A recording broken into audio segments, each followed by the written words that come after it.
Assalamualaikum warahmatullahi wabarakatuh. Halo anak-anak ustazah, bertemu kembali dengan Ustazah Mira di video pembelajaran tema 8 Bumiku, subtema 1 perbedaan waktu dan pengaruhnya.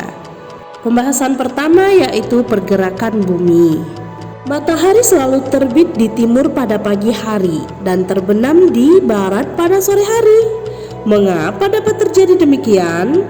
Hal itu terjadi karena bumi berputar pada porosnya. Gerak berputar pada porosnya disebut gerak rotasi.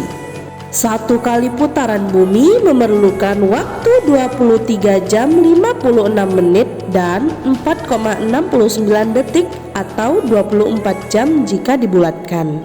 Nah, waktu yang diperlukan untuk melakukan satu kali rotasi disebut kala rotasi. Satu kali rotasi bumi disebut 1 hari. Selanjutnya perputaran bumi atau rotasi bumi.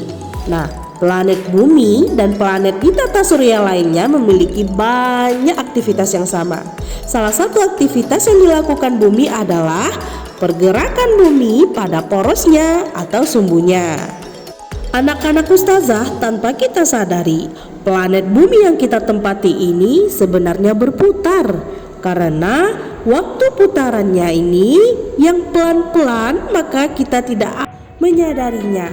Mari kita perhatikan beberapa akibat dari rotasi bumi. Yang pertama, terjadinya peristiwa siang dan malam.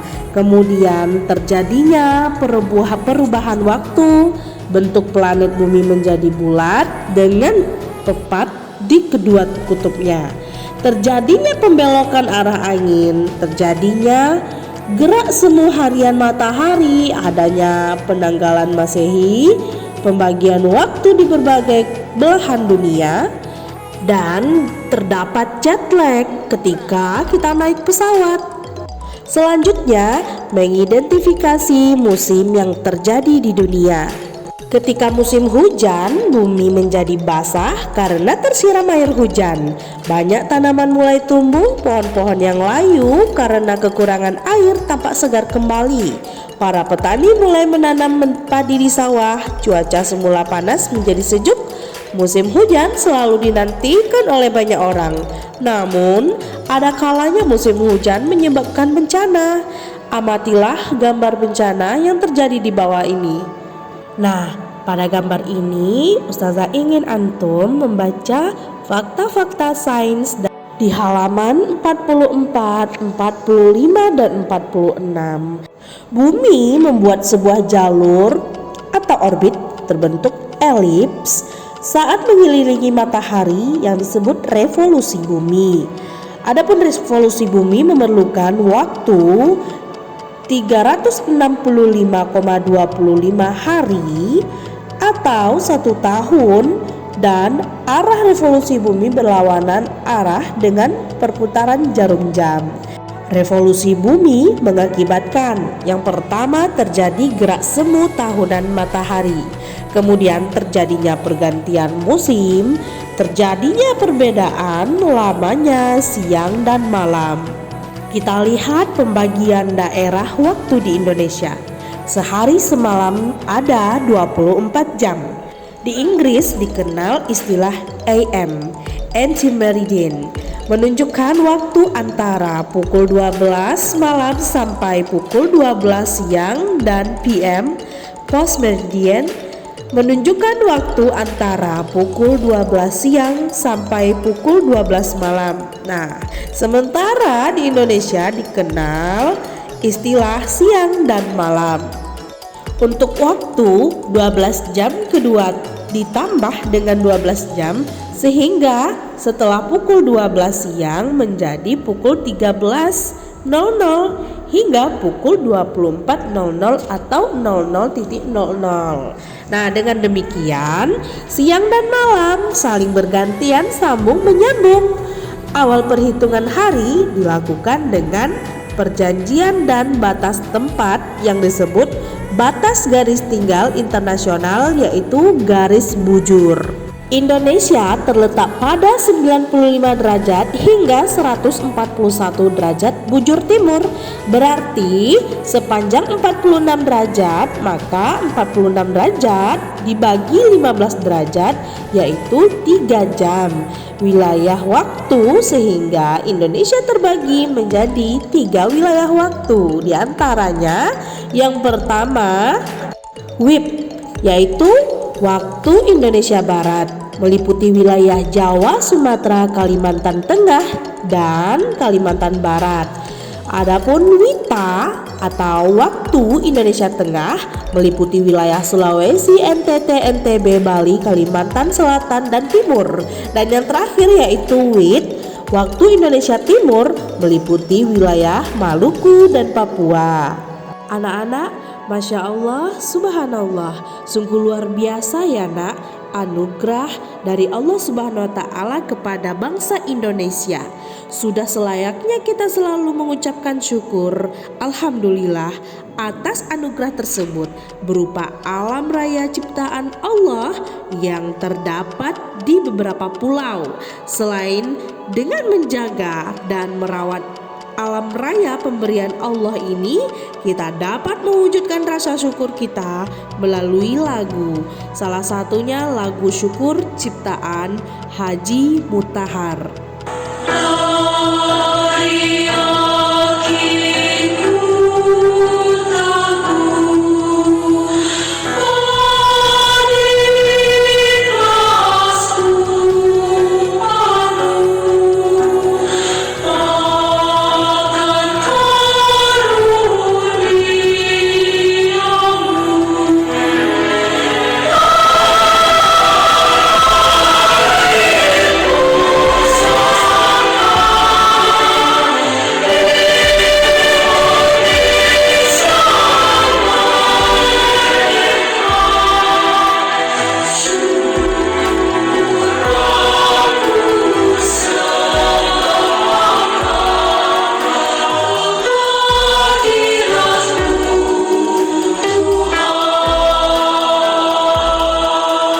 Itulah bunyi dari lagu syukur ciptaan Haji Munantar.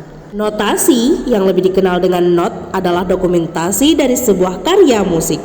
Not dibutuhkan untuk membuat komposisi musik yang harmonis pada sebuah lagu. Setiap dua not atau nada yang didekatkan memiliki jarak disebut dengan interval.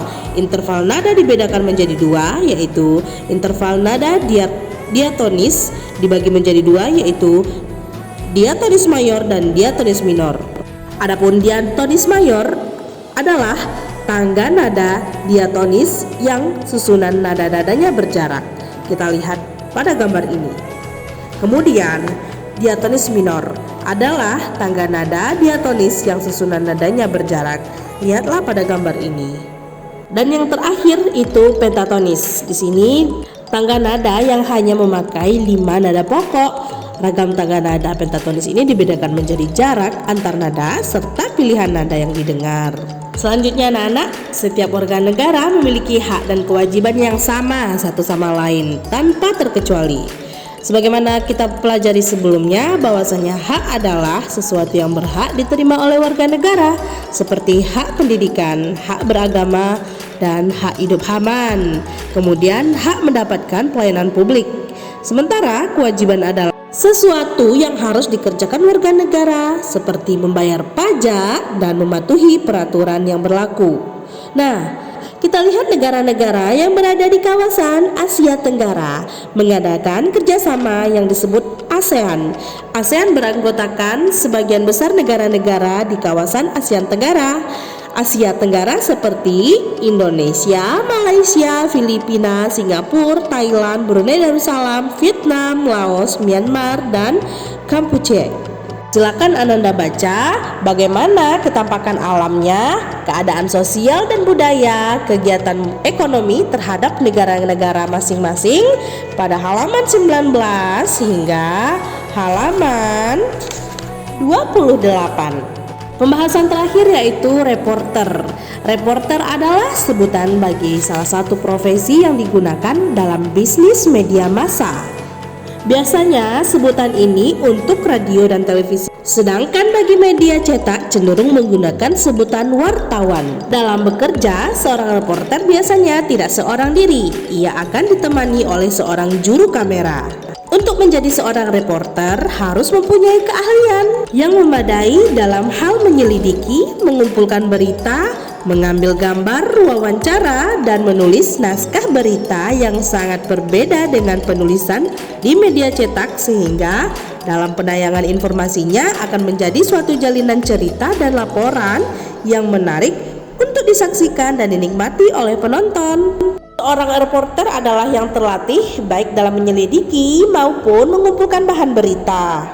Baiklah anak-anak ustazah, cukup sekian pembahasan kita pada video kali ini. Terima kasih atas perhatiannya. Semoga dapat antum pahami. Mohon dibaca kembali bukunya yang sesuai dengan ustazah perintahkan. Assalamualaikum warahmatullahi wabarakatuh.